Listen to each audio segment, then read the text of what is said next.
25 años del Exorcista. Hace 25 años una película extraordinaria cambió la cara del cine moderno. Entonces yo tenía 11 años cuando El Exorcista fue estrenada en América en 1973 y recuerdo como si fuera ayer la impactante reacción que produjo. No podías abrir un diario o prender la televisión sin encontrarte con alguna referencia de anécdotas de la audiencia. En el barrio todos habían visto la película, salían corriendo de los cines algunos de ellos hacia la iglesia más cercana.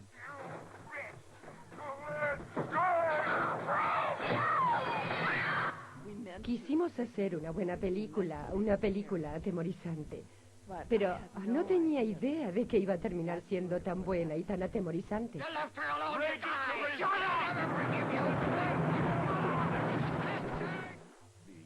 El efecto fue realmente profundo sobre mucha gente, porque no era solo sobre el diablo, no era solo el bebé de Rosemary, tenía un aspecto psicológico, religioso. No es una película sobre Drácula, no es una película sobre Alien, es una película de la gente común que vive en esta calle, es un lugar de verdad, en un pueblo de verdad, con gente de verdad viviendo allí, en la casa. Y arriba, en el tercer piso de esta casa, hay una niña real, y sucede que está poseída por el demonio.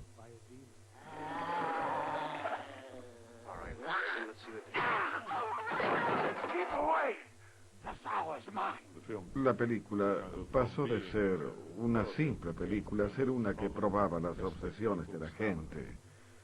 Escuchabas decir, yo estuve allí, pero era como si hubiera 3 personas y ser arrastrado y llevado lado a lado y levantado hacia arriba. Yo observaba bastante lo que sucedía, no creyendo que la gente podía reaccionar de esa manera, metiéndose tanto dentro de la película. Los distribuidores de la película hasta el día de hoy tienen buenas ganancias. Hubo una respuesta poderosa y emocional. Si es positivo o negativo, no importa. Estabas vivo durante esas 2 horas.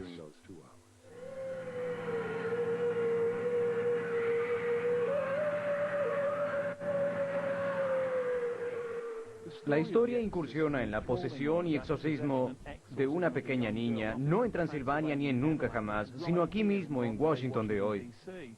Para algunas personas fue la publicidad más grande del catolicismo que el mundo jamás haya visto. Para otros fue una monstruosidad que llevaba en sí la marca del demonio. Para mí, un niño de 11 años que no había visto la película, solamente ver las colas fue una experiencia de la que nunca me recuperé totalmente.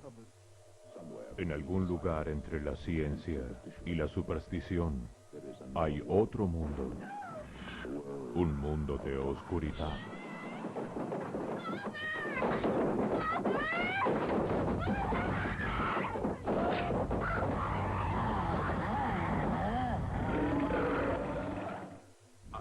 Empecé a escribir El Exorcista porque francamente estaba desempleado.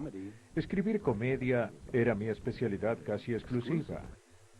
Y pensé, bien, no tengo nada mejor que hacer y puedo llegar a probar que puedo escribir respetablemente en otro género.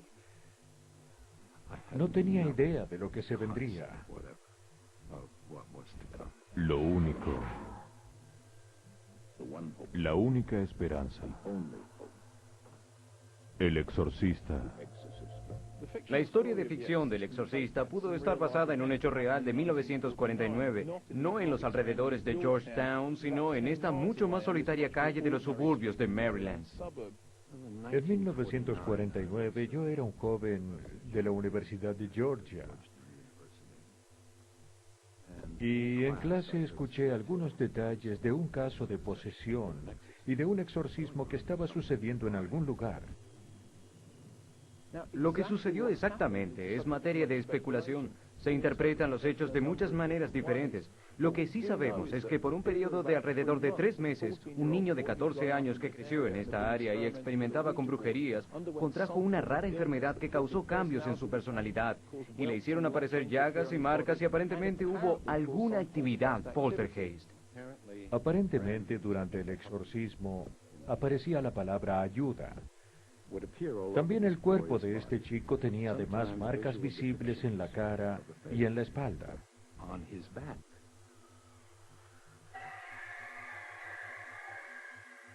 También en la espalda se veía la palabra pena y ayuda. El chico era de una familia luterana. Su familia había acudido al ministro, que les dijo: déjenlo aquí en mi casa durante la noche. Pero toda la ayuda fracasó. Después les dijo: miren, no sé qué hacer. Los católicos dicen ser capaces de manejar este tipo de cosas. Podrían ir a una iglesia a buscar un cura.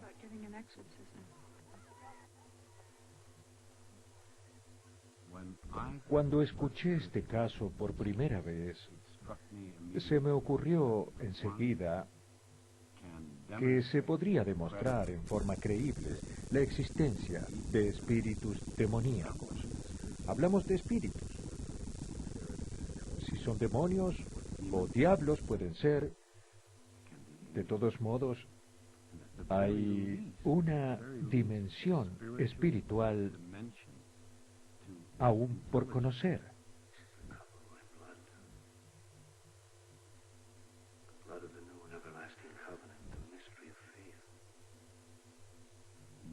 Mi exploración, mirando hacia atrás ahora, esto es algo que no se me ocurrió en aquel momento, pero mi búsqueda de aquel momento era el escarbar y escarbar para encontrar pruebas de que sí, esto pasó. Esto no fue simulado. Esto ocurrió y no tenemos explicación. Todavía nadie ofreció una explicación basada en el universo material.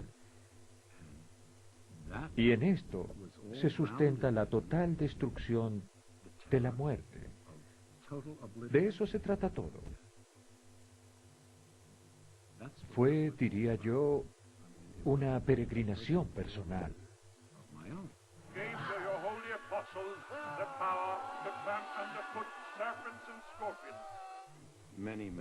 Muchos años después recordé esto y decidí escribir la historia. Incluso estaba intimidado. Estoy escribiendo algo serio y dramático.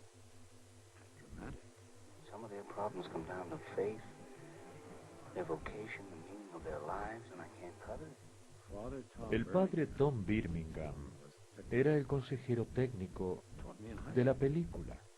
Acudí a él buscando ayuda. Antes que nada, trabajaré contigo con una condición: que lo hagas seriamente. No quiero otro bebé de Rosemary. Quiero una visión del problema del diablo en el mundo de Dios. Trabajamos un año antes de que escribiera la primera página. Yo había escrito sobre mujeres y comedias, pero nunca había escrito para la mujer en una historia real. Entonces pensé en el personaje que quiero. No quiero a alguien que parezca como una simple ama de casa que fue criada para ador. Yo quería a alguien como mi buena amiga Shirley MacLaine. Es una mujer brillante y aún así, en alguna forma, también puede llevar un carrito de supermercado. Entonces, no estarás preparado para que esta persona tenga una hija poseída o que ella diga que puede estar poseída.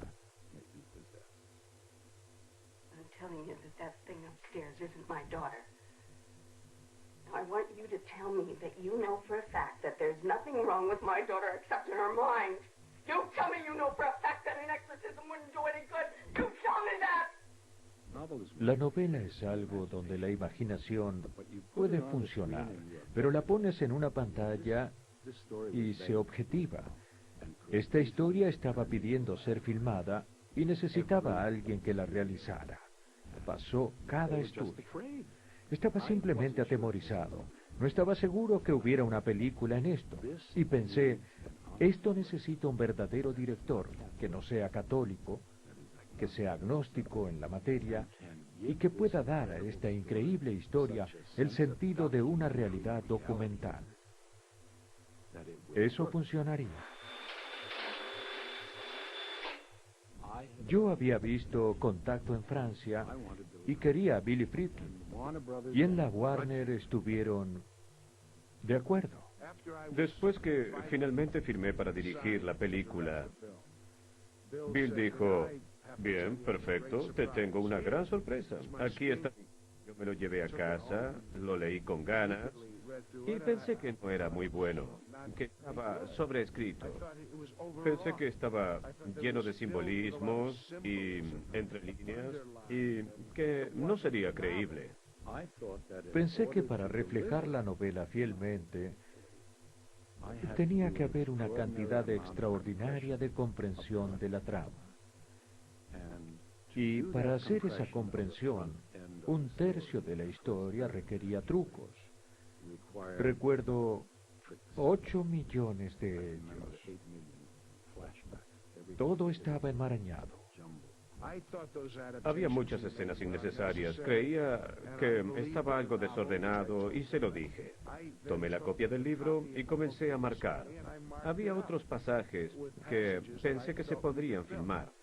Cada noche él releía la novela y hacía estas notas y comentarios. Con esto empezamos, con esta escena, y así fuimos a través de todo el libro. ¿Qué es lo que está mal? ¿Por qué se llevan los edificios? Reclamamos al escritor. Está en París. ¿Está escondiéndose? Reposando. Con la elección de actores, estuve manejado por el destino. Por ejemplo, el estudio quería en aquel momento a Jane Fonda, Audrey Hepburn y Anne Bancroft. Jane Fonda dijo, yo no quiero verme envuelta en un trozo de estiércol como este. Ella era la cara del momento. Entre tanto, tuve un llamado repentino de Bernstein. Yo la había visto en su última película, donde era muy buena en un papel pequeño. Ella dijo, bien, yo quiero hacer de Chris McNeil. Yo le dije, no voy a engañarte, el estudio se lo ha ofrecido a otras 3 actrices y son estrellas. Ella dijo, yo entiendo todo eso, pero pienso que estoy designada a hacer este papel, así que me encantaría encontrarme contigo. Él dijo, mira, no quiero engañarte. Está entre tú y mencionó a otra actriz. Y vuelo esta noche a Nueva York para verla. A esta altura, yo me di cuenta que Bernstein era de una inteligencia suprema. Entendía lo que estábamos haciendo. Él me llamó desde Nueva York y dijo, ¿está bien? ¿Tienes el papel? Yo le pregunté, ¿la viste? Y él dijo, no, la encontré en el gimnasio anoche y se la veía como el infierno. Y le dije, pero Billy, eso no es justo. Yo también me veo como el infierno allí. Y él dijo, ella no va a servirme. Really don't want me to play, huh? No, I do. Captain Hardy said no. Había cientos y no miles de mujeres jóvenes que habíamos visto para el papel de Reagan. Yo era una niña actriz que hacía comerciales en Nueva York.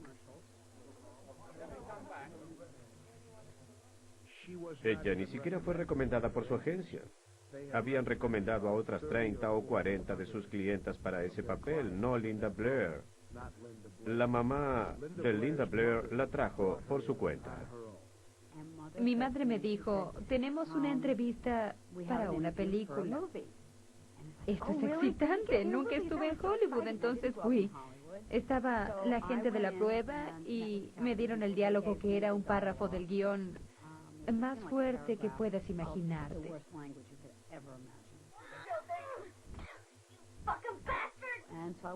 Entonces fui y leí esa parte y cuando terminé, bajé las escaleras y dije, no le voy a contar a mamá acerca de esto, no le voy a contar lo que tuve que decir. Había decidido filmar esta única escena sin sonido. El estudio la vio y ellos vieron que iba bien para el papel de una niña de 12 años. Si crees en ella, adelante. Y la cuestión es que ella era perfecta. Luego tuvimos encuentros en los que él me pidió que empezara a actuar. Y yo dije, bien, ¿qué quieres que haga? Que te subas a la cama y comiences a retorcerte de dolor. Yo estaba incómoda. Y él quería ver cuán estable era yo. Y yo era muy estable. Iba a una escuela pública, soy cristiana. Y en mi religión nunca discutimos acerca del diablo, así que para mí era un personaje de ficción, así como la gente piensa en Frankenstein o algo así. No era real para mí. Well, then let's introduce ourselves. I'm Damien Karras. And I'm the devil. Now kindly undo these straps. If you're the devil, why not make the straps disappear? Había muchos actores que querían el papel del padre Karras. Jack Nicholson quería hacerlo. Paul Newman, todos. Prácticamente todos los actores estrella. Yo no quería un actor conocido. Estaba buscando un sacerdote que pudiera actuar. Él vino a ver mi obra de teatro en Broadway.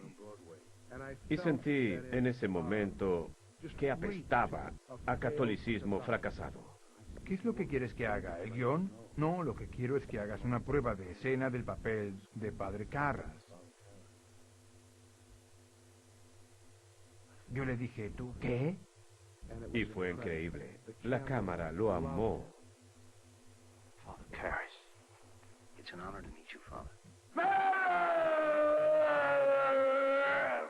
Max von Sydow era el mejor actor en pantalla del momento desde las escenas de Ingmar Bergman.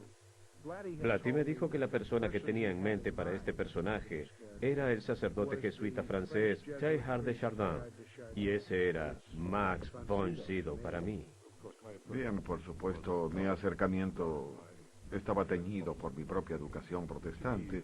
Para mí el diablo nunca fue de temer. Fui criado con cuentos de hadas escandinavos y en medio de esos personajes el diablo queda casi ridículo. Siempre es un perdedor. Por supuesto que me daba perfecta cuenta del hecho de que hay mucha gente que cree.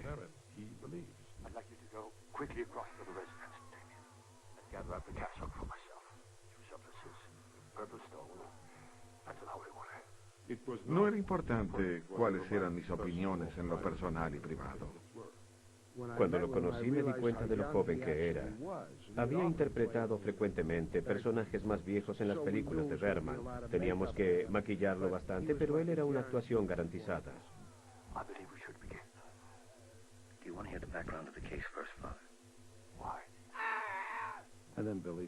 Le mostré los personajes a Tom Birmingham, al padre Birmingham, el consejero técnico.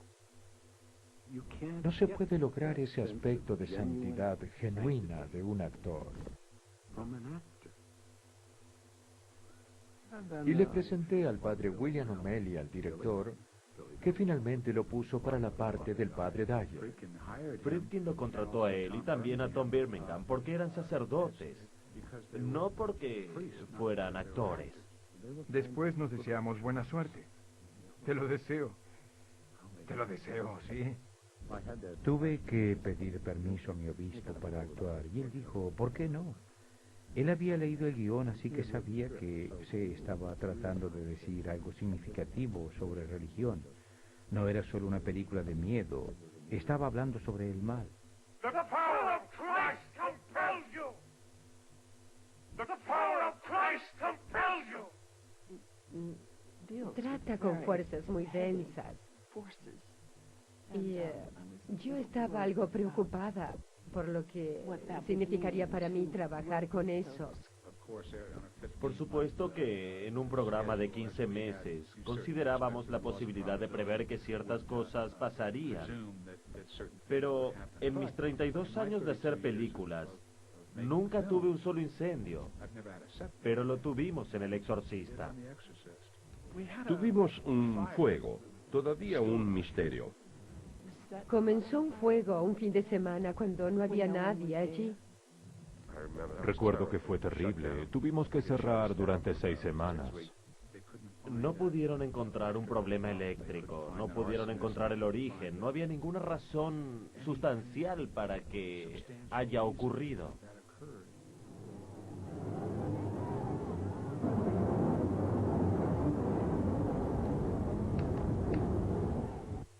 Cuando estaba filmando, fui a una habitación de descanso que estaba en el fondo.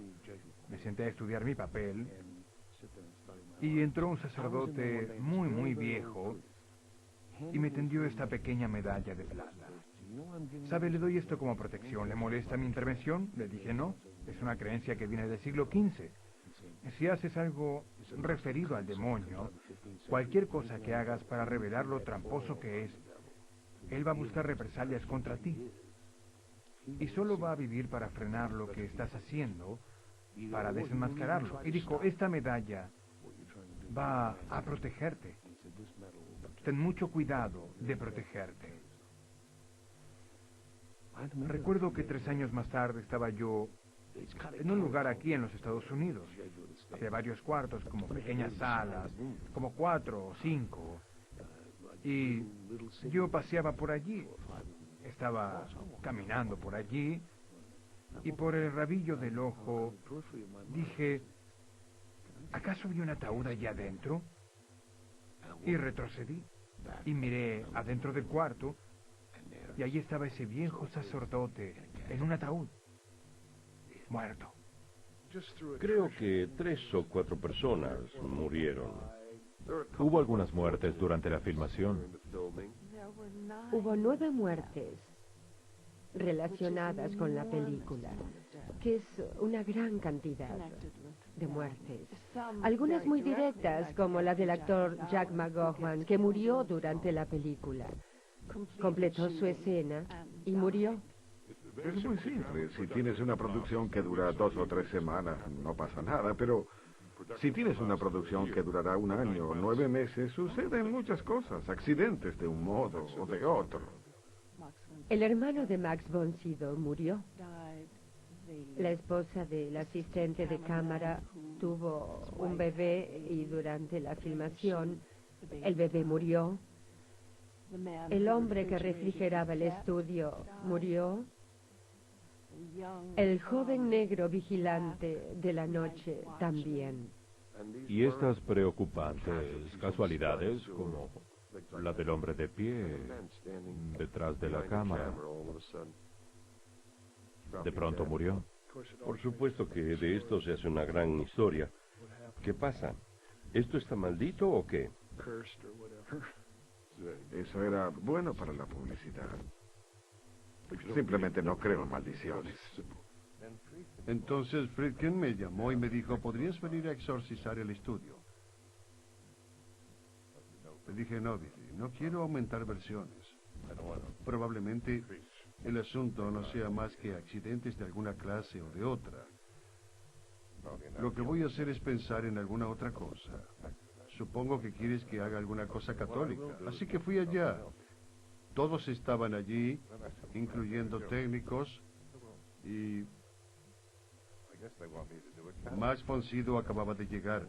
Y entonces les di una bendición y luego les dije, bueno, voy a darles mi propia visión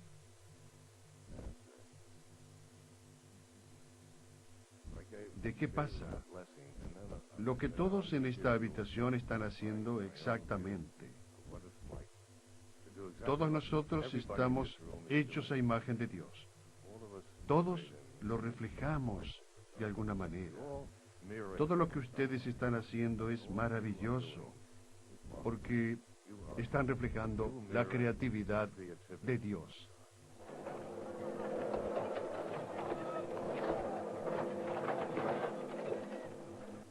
Diseñé la película de manera que habría benditas escenas brillantes como en Irak y otras escenas oscuras como la de la habitación del exorcismo. Toda la película estaba en alguna forma diseñada entre las fuerzas de la oscuridad y de la luz de una manera literal.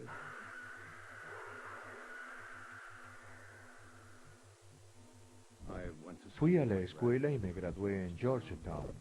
Estuve en una estadía en la Fuerza Aérea en Washington por un tiempo. La conocía.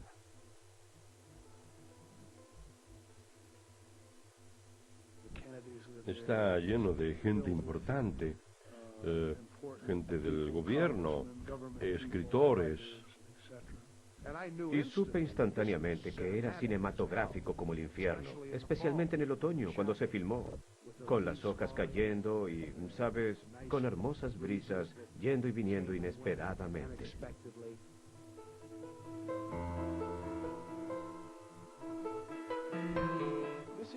Estos son los escarpados escalones donde el padre Karras rodó durante El Exorcista y fue a caer allí.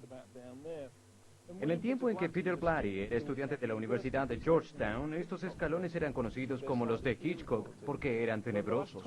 Pero en los últimos 25 años se convirtieron en los escalones del Exorcista, el lugar donde los fanáticos de la película respiran la atmósfera, toman un recuerdo y dejan una marca.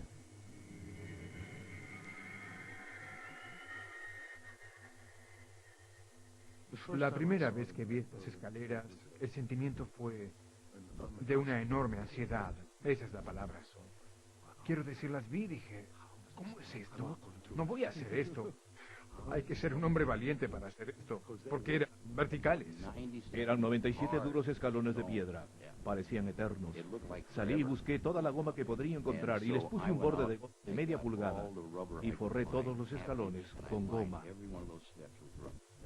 Y unos muchachos, unos pequeños capitalistas, fueron a la gente que estaba paseando por el lugar y vendieron entradas por 5 monedas para poder ver las escaleras. Y él voló 2 veces por esas escaleras. Y le pregunté cómo lo hizo. Me dijo, no hice nada de resistencia con mi cuerpo. Relajado completa y totalmente. Mi cuerpo se volvió completamente suave. Este es uno de los lugares más famosos creados por el cine moderno. El padre Merrin llegando a la casa en una noche brumosa en la calle de la ocasión y hay una luz que sale de la ventana del cuarto derecho de Reagan. Verán que la casa en la vida real no se parece nada a la de la película. La razón es que nunca existió el cuarto de Reagan. Hicieron una fachada que fue superpuesta en el costado y le adosaron estos escalones. Recuerdo cuando nos estábamos preparando para la película. Billy iba a los museos de arte y se fijaba en los libros de arte buscando imágenes que lo inspiraran. Y esa famosa toma que aparece en el aviso del exorcista, con Max de pie mirando a la casa. Pienso que aunque la composición era diferente, fue inspirada en Magritte. Y por supuesto lo que pasa con Magritte es que siempre es muy creíble. Es esa cosa extraña que sucede con el realismo. Esa toma fue concebida por Billy y Owen Roisman y nuestros camarógrafos como algo extraordinario. Las sombras son todo. Es como una cualidad etérea. Lo gráfico, todo es muy espiritual, muy etéreo. Vemos este taxi llegar y de pronto esta luz que apunta directo a esa persona. Y de modo que sabemos que ocurre algo especial.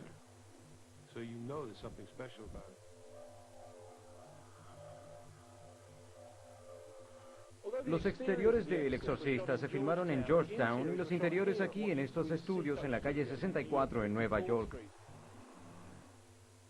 La producción de diseño a cargo de Bill Malley dibujó íntegramente la parte de adentro de la casa.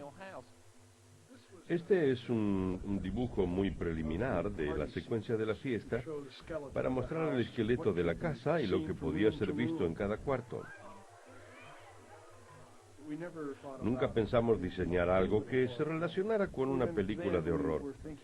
Incluso pensamos hacer el comedor con decoración china, con empapelado en la pared y cortinas.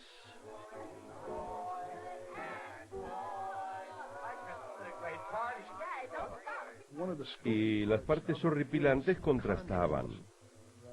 En lugar de pensar que vas a ir allí y ver la oscuridad y las alcobas con las cadenas y los murciélagos volando por allí. You're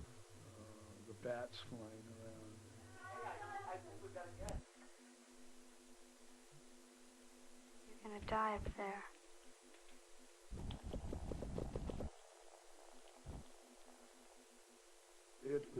Lo hace más... te podría pasar a ti.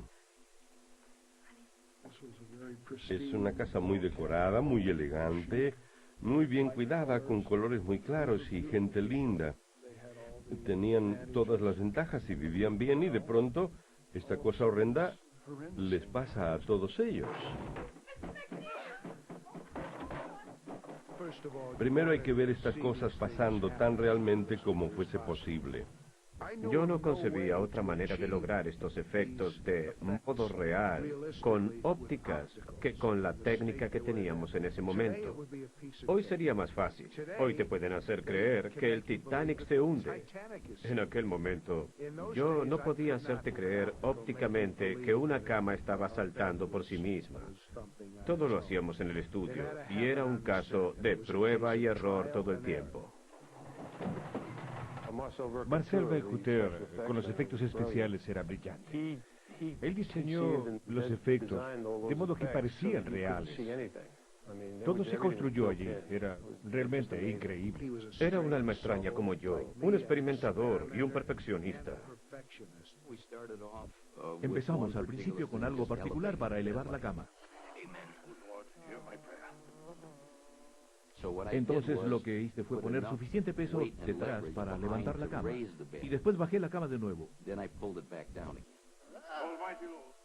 De modo que parecía que la cama estaba tratando de volar, pero no podía porque yo estaba tirando para atrás. Y esto realmente salió bien. De todas maneras hicimos tantas cosas. Hice primero una cama, después otra. Tenía 3 camas.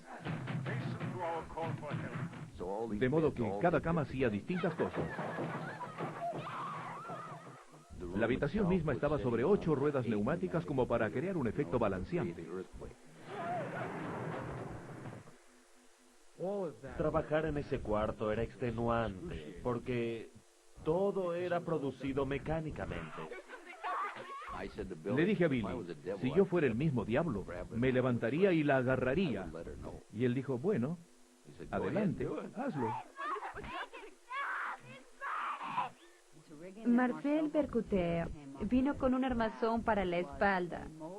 Era de metal duro y tenía un cinturón alrededor de mi estómago y yo estaba enlazada con cordones. La tenía toda completamente armada y así la movía. Era manejado por varios hombres grandes del otro lado del decorado. La tiraba arriba, abajo y la tenía. Y el cordón de los costados se aflojó. Cuando yo era zamarreada hacia adelante y atrás, mientras yo iba hacia adelante, el impulso venía para atrás. Y el diálogo era, por favor, hagan que pare, hagan que pare. Y ella empezó a gritar. Yo no sabía qué hacer. Duele de verdad. Y algunos pensaron que yo llamaba al director en lugar de decir de verdad. Y entonces nunca corté la actuación. Por eso durante la toma estaba llorando como loca porque me estaba lastimando brutalmente la espalda. Yo